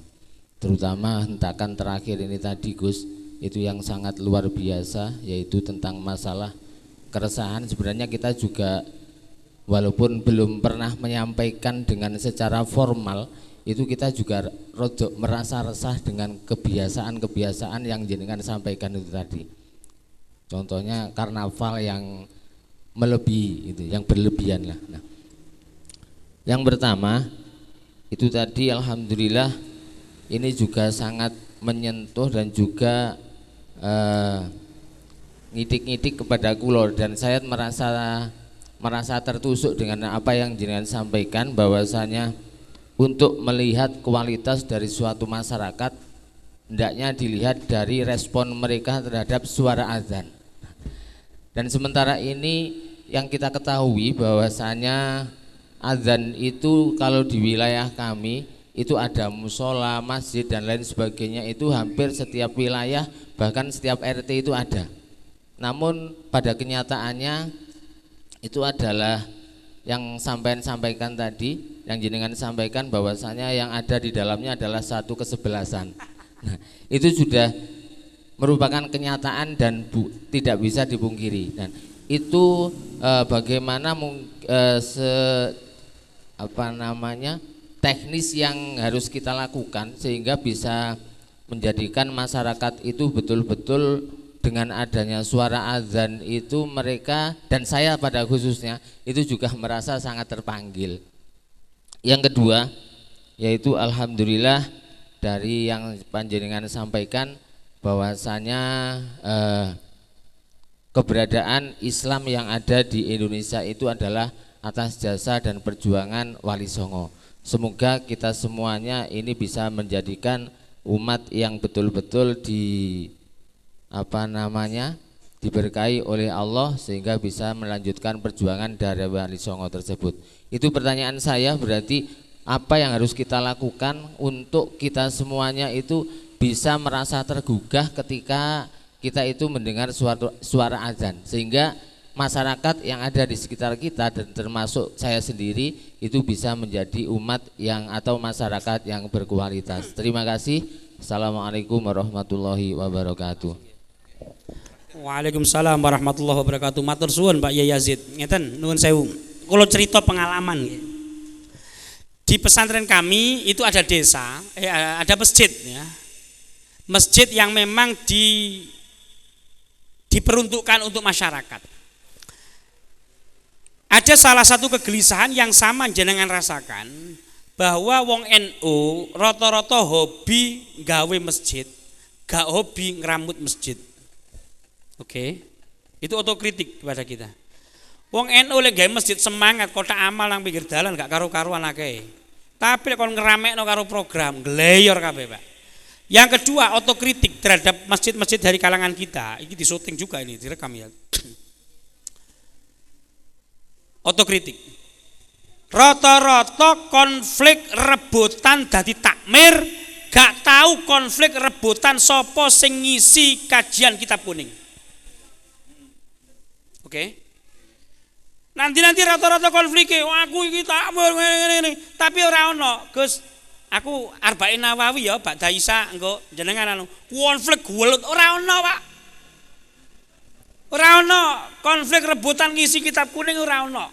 Sing ketiga niki rada nyelekit. Pengelolaan masjid soal keuangan rata-rata ora transparan. Blak-blakan wis. Niki problem kita. Lho kok arep majuno jamaah, ngelola duit masjid ora karuan gemblunge. Dan ini ingat sapa wis ya, mbok direkam kalaman. Duit masjid kuwi malati. Wallahi, duit masjid kuwi malati. Wallahi, duit masjid kuwi malati. Ojo dolanan karo duit masjid. Mesti tak alami nanti. Pun Masjid Ulil Azmi di yayasan kami Pondok Pesantren Mabdaul Ma'arif. Itu memang masjid yang dipakai untuk jamaah dan sebagainya. Saya posisinya bukan ketua takmir, tapi saya sing bagian ngobrak-ngobrak takmir. Yang saya lakukan sebuah perubahan, kotak amal masjid harus dibagi 3. Yai, ngapunten. Kotak amal pertama, kotak amal statis. Kotak amal kedua, kotak yang dikelilingkan manakala setelah selesai khutbah. Ya, itu wujudnya yang dikelilingkan itu transparan. bentuknya kotak, kaca, transparan, dikasih tulisan. Saya kayak statis di depan masjid. Kotak amal dana jariah. Yang kedua, kotak amal dana sosial. Yang ketiga, kotak amal dana yatim. Bagi 3 yai. Pun. Yang selanjutnya, bikin yang namanya media sosial, Facebook. Cantumkan program-program yang ada di dalamnya melalui pentasarufan 3 kotak amal ini. Kotak amal pertama ditasarufkan untuk perawatan masjid. Ya, termasuk juga saya minta kepada ketua takmir agar ojo medit-medit. Iki duwite umat. Lek kue, ya aku gak kue sih. Kalau kita ini uang umat dipasrahkan kepada kita. Kalau kita tidak segera mentasarufkannya, titenono, rezekinya awake diseretno karo Gusti Allah. Kalau kita menahan hak umat, khawatir Allah juga akan menahan hak kita. Zalim awak dhewe. Makanya iki sebelumnya khotib dapat bisyarah mboten wonten gaji sekali datang 50 sampai 100. Imam rawatib harus sing enom, hafid Quran, suarane enak. Lho blak-blakan kula. Harus perombakan. Terus yang ketiga, transparansi dana. Dana jangan hanya diumumkan sebelum khutbah, perolehannya. Tapi dana harus diumumkan untuk apa dana ini disalurkan. Terus yang ketiga, ini untuk perawatan listrik segala macam kayak gitu. Takmir, marbot, imam rawatib digaji. Terus kemudian marbot juga digaji.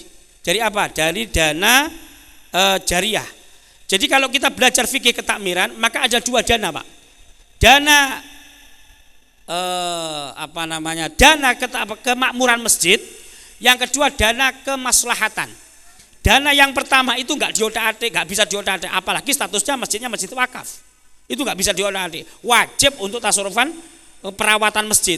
Tapi kalau 5 solihul am, la solihul ummah, kui iso Gus, dana itu dipakai untuk ini, untuk itu dan seterusnya. Saya contohkan, saya bilang kepada takmir namanya Ustadz Abdurrahman, sekarang takmirnya ganti dengan Ustadz Zuhdi Ashkuri. Saya bilang, awak dewe kudu jadi masjid percontohan NU di wilayah minimal kita. Yang pertama bikin program, harus ada ngaji rutin. Saya yang usul, saya bertanggung jawab. Makanya saya adakan yang namanya kajian ngaji rutin kitab tafsir Al-Ibris bahasa Jawa. Semua yang hadir, Pak, saya belikan kitab tafsir Al-Ibris, sudah khatam 2 kali, yang untuk juz 30. Saya belikan korasan, saya taruh di masjid, saya persembahkan untuk inventaris masjid. Saya wajibkan kepada semua yang datang hadir di masjid untuk ketika saya menjelaskan, mereka wajib untuk megang kitab. Saya tidak ingin, saya sudah mutolaah, saya sudah sinau, jenengan hadir juga meluangkan waktu di sini. Buat apa meluangkan waktu di sini? Jenengan akhirnya ngelamur mikir utang. Gak pengen saya. Wes fokus jam ngaji, jenengan cek pengkitabe, iso maca apa-apa. Sing penting oleh barokah ngaji. Pun ngaji setiap malam Kamis. Kalau setiap selapanan ngaji Qome Utuhyan diasuh oleh sepupu saya. Wajib ono ngaji kitab kuning. Tak wajib no. Terlaksana.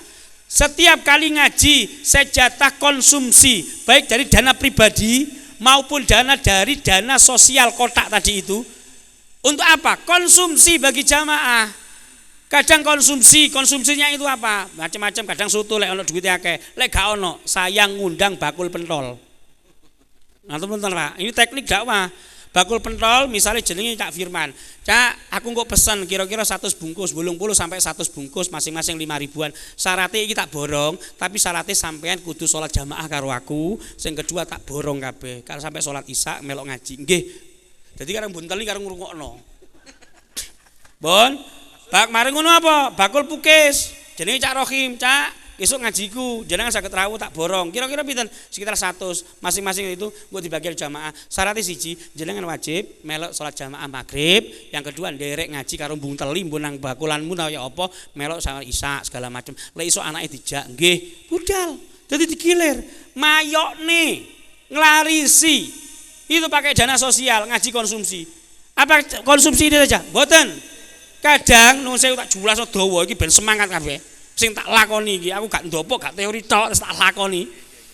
Kadang saya sediakan sabun, Gus Yazid, sabun saya beli ke siapa? Sabun saya beli ke koperasi pondok, nglarisi. Lek gak ngono saya cek, iki Yupaitun, Yupainem apa sapa sing duwe warung. Kula Gus, ya wis aku engko pesen Bu, sabun cuci nggone jenengan 100.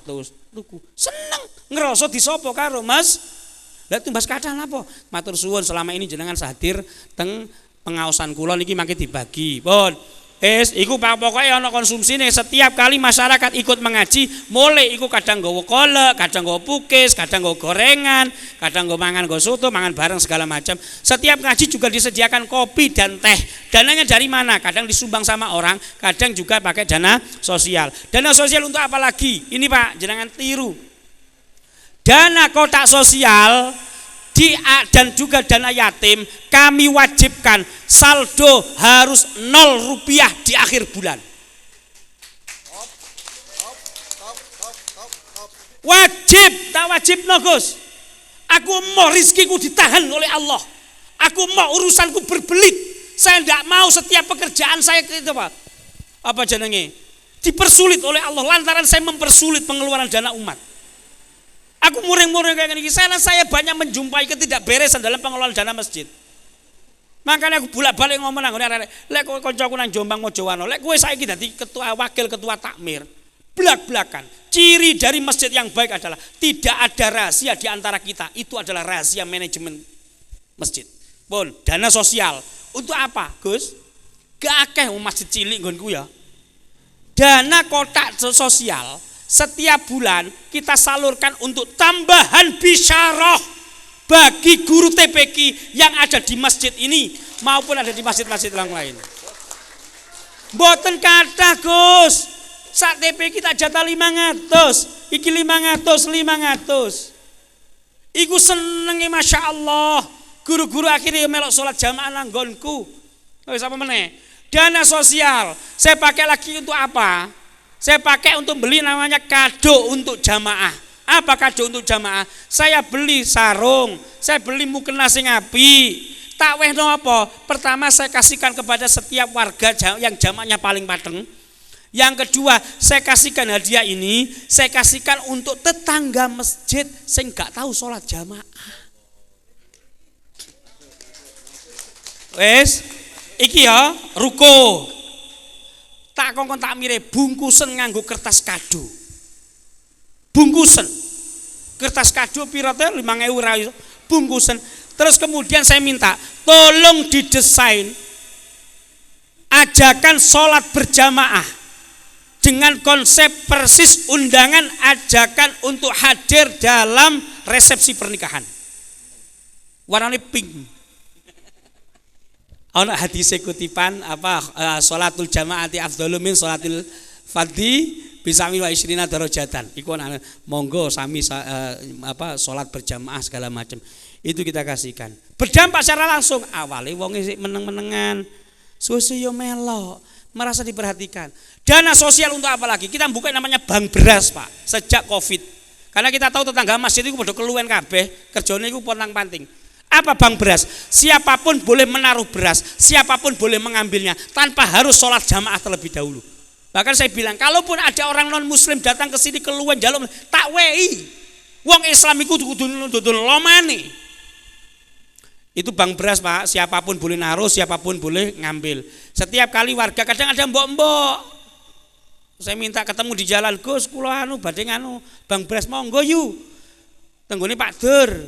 Akhirnya kita kasih minimal 3 kilo beras, sekian 1/4 liter minyak, ada telur, ada mie goreng, ada kecap segala macam. Syaratnya apa? Hanya tanda tangan saja. Apakah disyaratkan harus jamaah? Boten.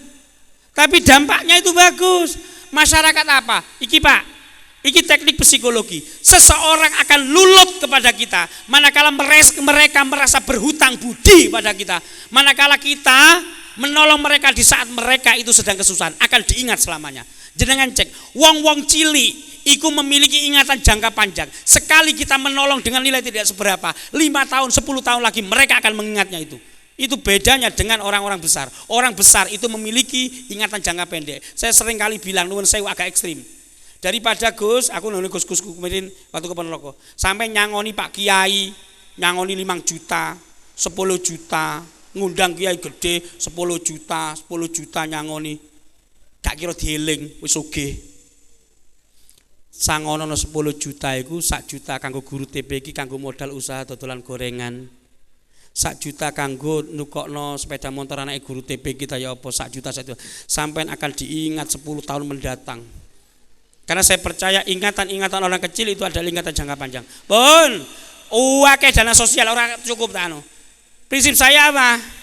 Surat At-Taubah ayat berapa? 18. Innama ya'muru masajidallahi man amana billahi wal yaumil akhir wa aqamas sholata wa ataz zakata wa lam yakhsha illallah. Fa asa ulaika yakunu minal muhtadin. Awak dhewe ngelola masjid iku njaluk marang Gusti Allah ampre supados awak dhewe diwehi pituduh karo Gusti Allah. Pun kota amal dana yatim. Kanggo apa? Saya punya data anak-anak yatim yang saat ini sekolah di TPQ di sekitar masjid. Saya punya data anak-anak yatim yang saat ini mondok di pesantren kami. Saya punya nama dan data anak-anak yatim yang banyak memiliki tunggakan di MI. Kita lunasi pakai apa? Dana sosial. Makanya saya juga bilang, iki lek arek wis lulus SD, kita bilang, kita datangi sama orang tuanya, Bu, yoga jenengan iki yoga cerdas. Saya izin memondokkan anak panjenengan di pondok ini. Bulanane pripun? Bulanane dijatah karo masjid pakai dana yatim. Kenapa seperti itu? Saya ingin melakukan kaderisasi para ulama menggunakan dana masjid, kaderisasi para ulama sejak dini dengan membiayai para yatim mondok di berbagai pesantren besar. Saya hanya punya cita-cita 6 tahun lagi anak-anak yatim yang dipondokkan dari dana masjid ini kelak mereka hafal alfiyah, khatam Fathul Mu'in, mereka menjadi mubaligh dan kiai-kiai kecil. Mereka ini hafid Quran. Mereka inilah yang 6 tahun lagi akan mengelola masjid ini. Sehingga tidak ada lagi yang kita jumpai masjid kekurangan kader. Karena kita sudah menanamnya 6 tahun yang lalu dengan menyemondokkan anak yatim ini bulanannya kita jatah dengan konsekuensi mereka ketika sudah lulus mondok wajib kanggone awak mucung khidmah nang pondok iki, khidmah nang masjid iki. Mergo selama iki awakmu dibiayai karo masjid. Sepakat napa mboten? Gus, kula wedi. Wedi karo sapa? Wedi karo niki. Ketika sampean memiliki ide untuk melaksanakan ide tersebut, camkan kalimat yang saat ini saya pegang. Allah senantiasa membersamai hambanya yang nekat. Karena di puncak kenekatan ada tawakal, ada taslim. Nekat. Kita tidak bisa mengharap semua orang suka kepada kita. Yang penting punya ide, konsisten laksanakan, dan bodoh amat. Apakah kita akan menggagalkan rencana kita untuk kemaslahatan umat lantaran ada 1 atau 2 orang yang senantiasa protes terhadap kita? No. Jalankan. Karena hakul yakin, ya, diingat ya, orang berbuat baik pasti ada yang memusuhi. Tapi orang yang berbuat baik pasti lebih banyak yang akan menemani. Mengapa kita seringkali menghitung jumlah orang yang memusuhi kita? Mengapa tidak menyibukkan diri menghitung orang yang selama ini membentengi kita, membackup kita? Kesalahan kita adalah kita seringkali menghitung orang-orang yang memusuhi kita, tapi kita tidak pernah menghitung orang-orang yang selama ini mendukung langkah-langkah kita. Ayo Gus, ini cita-cita jenengan, makmurkan umat, tolongi umat. Siapa tahu ini adalah salah satu jalan kita meraih ridho Allah. Dan menutup soal ini, saya teringat 2 quotes motivatif dari Kiai Haji Hashim Muzadi. Kalimat pertama, ayo diulangi bareng-bareng. Allah senantiasa memberesi masalah seseorang di saat orang tersebut sibuk membereskan masalah orang lain. Oke. Saya ulang ya. Allah seringkali memberesi masalah satu orang di saat orang tersebut menyibukkan diri memberesi masalah orang lain. Gus Maksum bendinane iku beresi masalah tanggane. Tanggane tukaran dibantu, tanggane iki diberesi. Insya Allah sedaya urusane Gus Maksum iku diberesno karo Gusti Allah. Pun, ini quotes yang pertama. Allah senantiasa memberesi masalah orang lain, masalah seseorang di saat orang tersebut sibuk memberesi masalah orang lain. Quotes yang kedua. Orang yang tidak peduli urusan umat, dia akan dililit oleh masalahnya sendiri.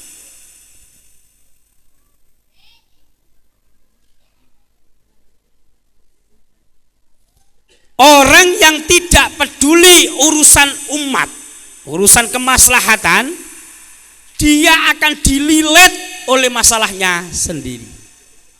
Ini quotes-nya Yai Hashim Muzati, dicatat sama Yai Yazid ini.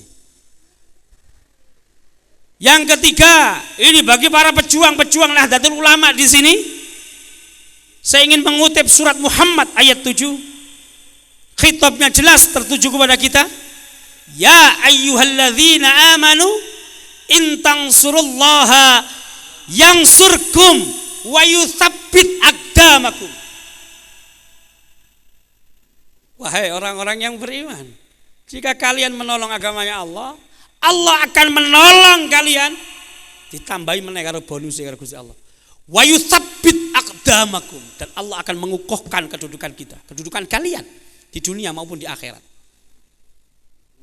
Nis, sing penting awak dhewe berjuang, aja mundur karo paidone. Kalau prinsipnya banser-banser arek-arek nekat di ranting saya yang kelola 2 ambulan gratis, mengelola fasilitas kemaslahatan umat itu adalah paidomu semangatku. Tas Gus. Siap iki fatayat muslimat ini. Apa tadi yang terakhir itu? Paidomu semangatku, ojo bojomu semangatku, ojo. Ayai arek-arek. Paidomu semangatku. Sip ya. Ayo ngopeni masjid. Ayo ngopeni masjid.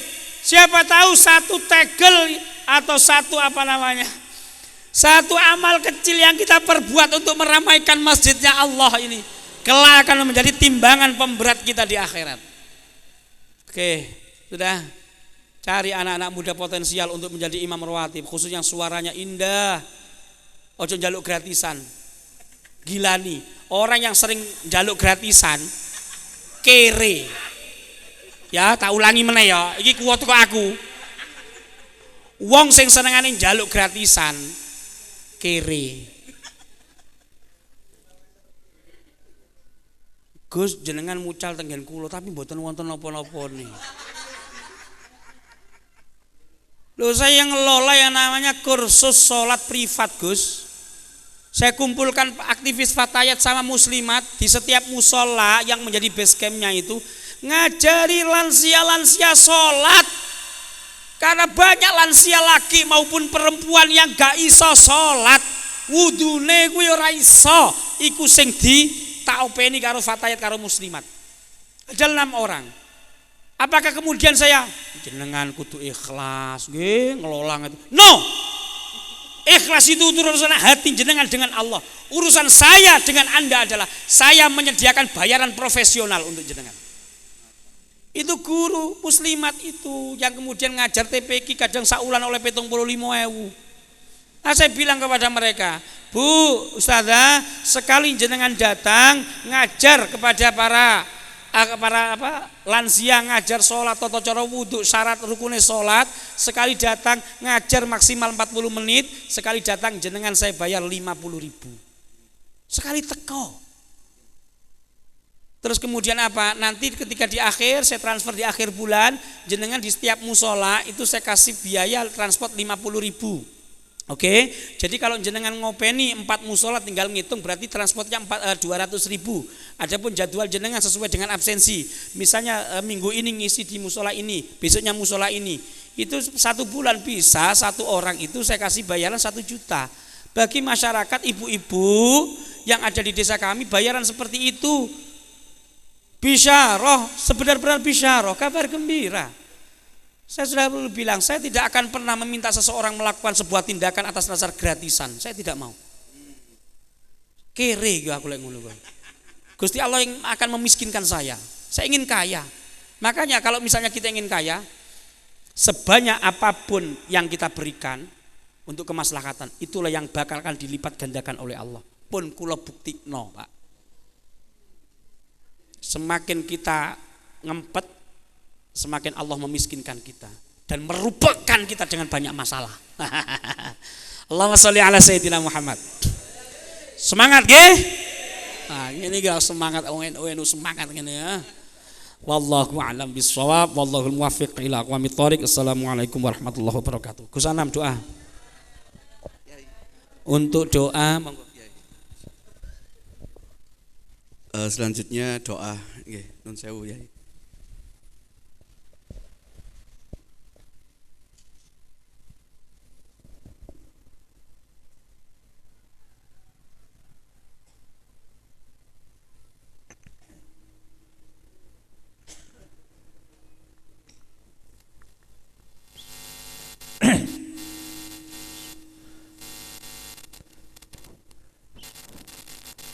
لرضا الله وبرضا رسول الله صلى الله عليه وسلم على هذه النية وعلى كل نية صالحة ولا حد المصطفى محمد على ما nafas salih. Mugi-mugi kehadiran kula niki tondo rahmatipun Allah. Kula jenengan wong cilik ingkang hadir niki ndadosno keselamatane umat, keamanane umat, kesenangane umat, mulai jagat kulon ngantos jagat wetan niki ndadosno saksi kula jenengan ingkang dipun ridhoi dening Allah Subhanahu wa taala. Al-Fatihah. A'udzubillahi bismillahirrahmanirrahim. Iyyaka na'budu wa nasta'in ihdinas siratal mustaqim siratal ladzina an'amta 'alaihim. A'udzu billahi minasyaitonir rajim. Bismillahirrahmanirrahim. Allahumma shalli wa sallim ala sayyidina Muhammad. Alhamdulillahirabbil alamin. Hamdan syakirin, hamdan na'imin, hamdan yuafi ni'amahu wa yuqim majidah. Ya Rabbana lakal hamdu kama yanbaghi li jalali wajhika wa ati mislanik. Allahumma inna maghfirataka arza min a'malina wa inna rahmata awsa'u min dunubina. Allahumma illam nawa'alan an nablugha rahmataka wa rahmata alwa anta blughuna li anna wasa kulla syai' ya arhamar rahimin ya arhamar rahimin ya arhamar rahimin. Allahumma anfa'na bima 'allamtana wa 'allimna ma yanfa'una wa zidna ilman walhamdulillahi ala kulli wa na'udzu billahi min ahwali ahlin nar. Allahumma arham umat sayyidina Muhammad wa la tu'adhim ya Allah. Allahumma arham umat sayyidina Muhammad wa la tu'adhim ya Allah. Allahumma arham umat sayyidina Muhammad wa la tu'adhim ya Allah. Allahumma yassir lana barakatan Nabi Muhammadin sallallahu alaihi wa sallam wa dunya wal akhirah wa syafaatan Nabi Muhammadin sallallahu alaihi wasallam yaumal qiyam bi izzatika. Allahumma inna nas'aluka ridhoka wal jannata wa na'udzubika min sakhatika wan nar. Allahumma lakal hamdu wa lakal mustaka wa antal musta'an wa la haula wa la quwata illa billahi aliyyil azim. Wa nasta'inu ala fasadin fina wa nas'aluka shawlan wa kulli. Rabbana atina fid dunya hasanah wa fil akhirati hasanatan wa qina adzabannar wa adkhilna jannata mal abrar ya aziz ya ghaffar ya karim ya sattar ya rabbal alamin. Wa sallallahu ala sayyidina Muhammad wa ala alihi wa sahbihi wa bar wa sallama. Subhana rabbika rabbil izzati amma yasifun wa salamun alal mursalin walhamdulillahi rabbil alamin. liridallah ta'ala. Al-Fatihah.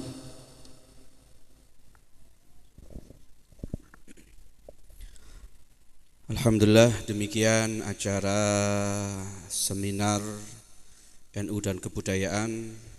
Kami sebagai moderator, apabila ada kekurangan, kekhilafan, mohon maaf yang sebesar-besarnya. Undur diri. Wassalamualaikum warahmatullahi wabarakatuh. Waalaikumsalam warahmatullahi wabarakatuh. Oke, sampun. Telah selesai acara demi acara pada hari ini, dan saya di sini sebagai pembawa acara awal hingga akhir pastilah banyak kesalahan. Untuk itu saya mohon maaf yang sebesar-besarnya. Akhirul kalam, wassalamualaikum warahmatullahi wabarakatuh.